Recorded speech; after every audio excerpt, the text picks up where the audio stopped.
काल रात्री 12:30 ते 1 वाजेच्या दरम्यान मी एक इमर्जन्सी पेशंटला घेऊन सरकारी हॉस्पिटल सालेकसा इथं गेलो असता तिथं गेटला अंदरून ताला बंद होता.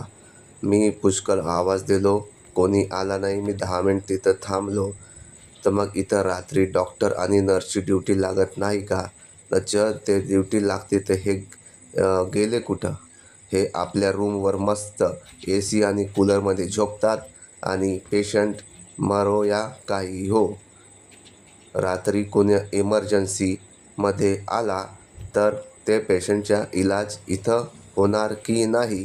त्या पेशंटला कोण बघणार? असा प्रश्न सालेकसा हॉस्पिटल येथे निर्माण होतो. हा पेशंट बसला आहे.